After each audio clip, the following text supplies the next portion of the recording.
విజయవాడ చేరుకున్నారు. కాసేపట్లో తుమ్మలపల్లి కళాక్షేత్రానికి చేరుకుంటారు. ఇప్పటికే అగ్రిగోల్డ్ బాధితులు తుమ్మలపల్లి కళాక్షేత్రానికి బాధితులంతా తరలివచ్చారు. పవన్ అగ్రి బాధితులతో ముఖాముఖి నిర్వహిస్తారు.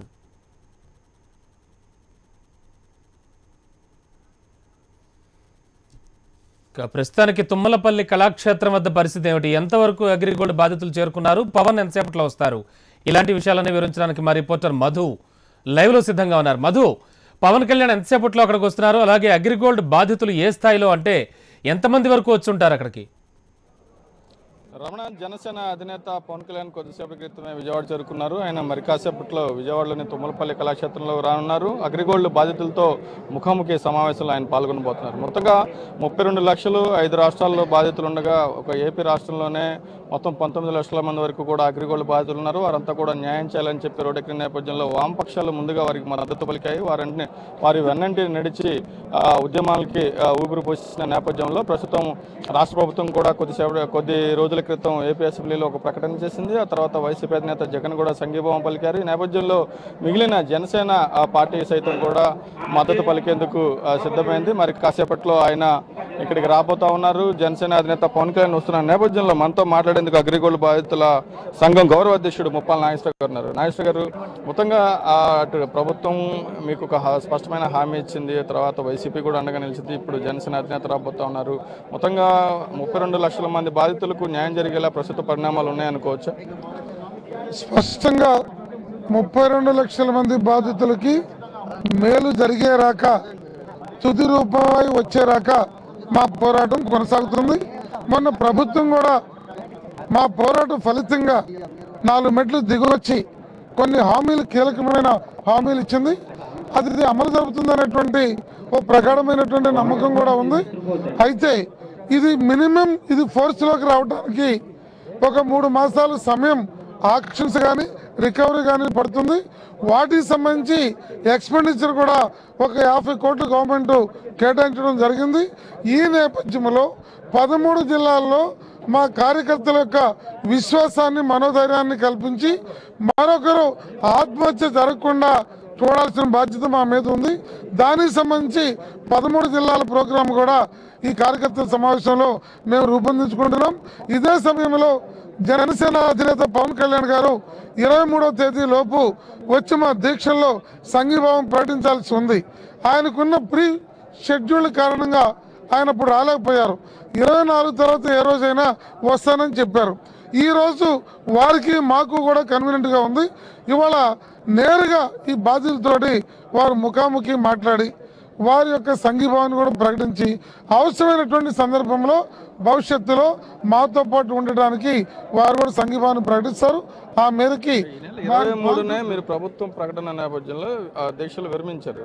అయితే ఇప్పుడు పవన్ కళ్యాణ్ రావడం వల్ల అదనంగా మీకు ఒక భరోసా లభించే అవకాశం ఉందా ఈ సదస్సు వల్ల?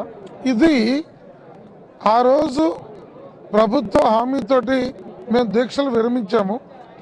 ఇప్పుడు జరిగేటువంటి క్రమం దీన్ని వేగవంతం చేయడానికి అన్ని పార్టీలని ఇందులో భాగస్వాములు చేసి ఐక్యంగా తీసుకెళ్లాలని ఈ 32 లక్షల మందిని, రాష్ట్రంలో 20 లక్షల మందిని కాపాడే కర్తవ్యం ఏదైతే మా customers and agents welfare association మేము పెట్టుకున్నామో అందులో భాగంగా జనసేన అధినేతలు కూడా పిలిచి భాగస్వాములు చేయడం మా బాధ్యత. అలాగే జగన్ గారు వచ్చారు, మరి ముఖ్యమంత్రి గారు వచ్చారు, రఘువీరారెడ్డి గారు వచ్చారు, సిపిఎం మధు గారు వచ్చారు. సరే, సిపిఐ రామకృష్ణ గారు అన్ని వేళలో ఆది నుంచి మాతో ఉన్నారు. కాబట్టి అందులో భాగంగా ఆమ్ ఆద్మీ రామారావు గారు వచ్చారు. తర్వాత మన ఫార్వర్డ్ బ్లాక్ సుందరరామరాజు గారు వచ్చారు. ఎంఎల్ పార్టీలు వచ్చినాయి. ఈ రాష్ట్రంలో ఎన్ని పార్టీలు ఉన్నాయో అన్ని రాజకీయ పార్టీలు మేము ఆహ్వానించాము. అందులో భాగంగా ఇవాళ పవన్ కళ్యాణ్ గారు వస్తున్నారు. అది కూడా భరోసా కల్పించడానికి తప్పనిసరిగా తోడ్పడుతుంది. అదేవిధంగా సిపిఐ నగర కార్యదర్శి దోనేపూడి శంకర్ గారు మొత్తం 19 లక్షల మంది బాధితులు, నిందితులు మాత్రం కేవలం 2 దొరికారు. మిగతా నిందితులు ఎక్కడున్నారో తెలియదు.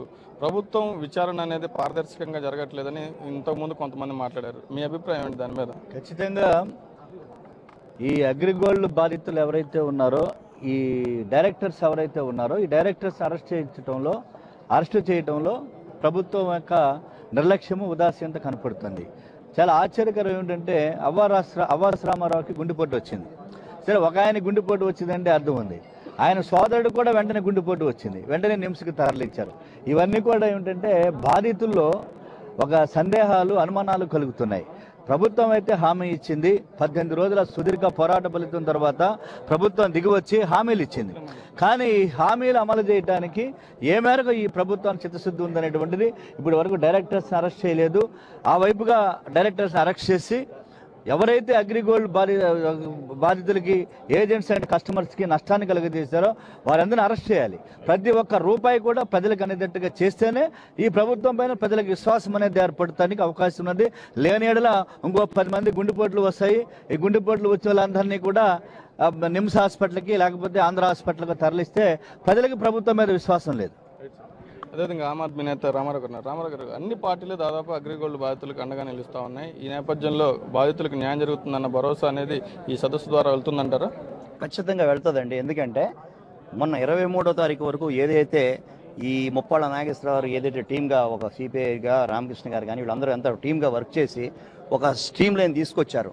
23వ తారీఖు వరకు కూడా నిరాదేశాలు చేసి ఒక ర్యాలీ కూడా పెద్ద ఎత్తున ర్యాలీ నిర్వహించిన సందర్భంలో వాళ్ళు ఒకటే డిమాండ్ చేస్తూ ఉన్నారు. ముందర ప్రిమిలర్గా 1180 కోట్లు ఇమీడియట్గా రిలీజ్ చేస్తే 20,000 రూపాయలు ఏదైతే బాధ్యతలు ఉన్నారో 12 లక్షల మంది ఆల్రెడీ వాళ్ళు దీంట్లోకి వచ్చేస్తారు, పరివ్యూలోకి వచ్చేస్తారు. కనుక ఖచ్చితంగా ఇది అవుతుంది. ఇప్పుడు ఈరోజు జరగబోయే ఈ సదస్సు కూడా ఖచ్చితంగా చంద్రబాబు నాయుడు కంపల్సరీగా చంద్రబాబు నాయుడు గారు దీన్ని ఖచ్చితంగా అలర్ట్ అయ్యి దీన్ని తప్పనిసరిగా చేస్తారని చెప్పి మేము ఆశాభావం వ్యక్తం చేస్తూ ఉన్నాం.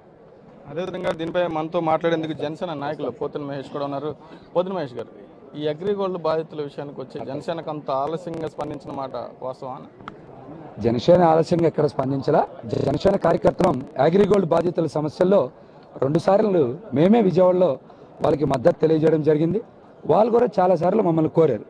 మహేష్ గారు ఒకసారి పవన్ కళ్యాణ్ సార్కి ఈ విషయం ఇంటిమేట్ చేస్తే వారు స్పందిస్తే వేగవంతమైనటువంటి ఉపశమనం జరుగుతుంది. మాకు ప్రభుత్వం వద్ద నుంచి ఈ యొక్క అగ్రిగోల్డ్ ఆస్తులు వేగవంతంగా వేలం చేసి మా అందరికీ కూడా డబ్బులు వస్తాయని చెప్తేనే నేను పవన్ కళ్యాణ్ గారి దృష్టికి తీసుకెళ్తే వాళ్ళ టీం అందరూ కూడా సానుకూలంగా స్పందించి ఈ యొక్క కమిటీ పెద్దలతో కూడా మాట్లాడిన తర్వాత ఈ రోజు విజయవాడలో ఈ ప్రోగ్రాం ఏర్పాటు చేయడం జరిగింది. ఈ నెల 23న ఒక ప్రకటన చేసింది. ఆ ప్రకటనతో వీరంతా కూడా దీక్షలు విరమించారు. ఈ తాజాగా ఈ సభ ద్వారా మీరు జనసేన పార్టీ ప్రభుత్వాన్ని ఏం డిమాండ్ చేస్తారు? అంటే ప్రభుత్వం చేసేటువంటి ప్రక్రియని మేము ఇంకా వేగవంతం చేయాలనేటువంటి ఉద్దేశంతోనే మేము వాళ్ళని కోరుకుంటా ఉన్నాం. ఇందులో ఎటువంటి డిమాండ్స్ లేవు. ప్రభుత్వం ఎందుకని అడుగుతా ఉన్నాం అంటే ఇప్పటికే 108కి పైగా అగ్రిగోల్డ్ బాధితులు ఇప్పటికే ఆత్మహత్యలకు పాల్పడడం జరిగింది. ఇక నుంచి అగ్రిగోల్డ్ ఖాతాదారుల ఏజెంట్లో ఒక్క కుటుంబంలో కూడా ఏ ఇంట్లో కూడా ఎవరు ఆత్మహత్యలు ఇక నుంచి జరగకుండా ఉండాలంటే పవన్ కళ్యాణ్ గారు లాంటి నిస్వార్థమైనటువంటి నాయకుడు అండగా ఉంటే వాళ్ళందరికీ భరోసా వస్తుంది, మంచి జరుగుతుంది అనేటువంటి ఉద్దేశంతోనే ఈరోజు పవన్ కళ్యాణ్ గారు ప్రత్యేకంగా వారితో సమావేశం ఏర్పాటు చేయించడానికి కూడా ముందుకు రావడం జరిగింది. అంటే చాలా సమస్యలపై పవన్ కళ్యాణ్ స్పందించిన తర్వాత ప్రభుత్వం కొన్ని చర్యలు తీసుకుంది. అందులో భాగంగానే ఈ విషయంలో కూడా ఇంకొంచెం ముందడుగేస్తుందని మీరు భావిస్తా ఉన్నారా? తప్పనిసరిగా. ఎందుకంటే పవన్ కళ్యాణ్ గారికి ఎటువంటి స్వప్రయోజనాలు లేవు. మీరు చూశారు, రాష్ట్ర అభివృద్ధి ముఖ్యం, ప్రజా సంక్షేమమే ముఖ్యం. ఆయనకి పేద ప్రజలకు అందరికీ కూడా ఉన్నతమైన జీవితం ఉండాలని ఆశించేటువంటి నిస్వార్థమైనటువంటి యువ నాయకుడు. అటువంటి నాయకుడికి మరి అగ్రిగోల్డ్ లాంటి కొన్ని లక్షల మంది బాధితులకి న్యాయం జరగాలనేటువంటి ఒక మంచి ఉద్దేశంతో రాబోయే రోజుల్లో వారు ఏది అడిగి చేసినా కూడా ఆచితూచి చాలా గట్టిగా స్పందిస్తారు. అందుకని ఈ విషయంలో కూడా చాలా పకడ్బందీగా ప్రణాళికాబద్ధంగా వ్యూహాత్మకంగా స్పందించడానికి ఈరోజు ఇక్కడ అగ్రిగోల్డ్ ఖాతాదారులతో ఏజెంట్లతో సమావేశంలో వారు రావడం జరుగుతూ ఉంది.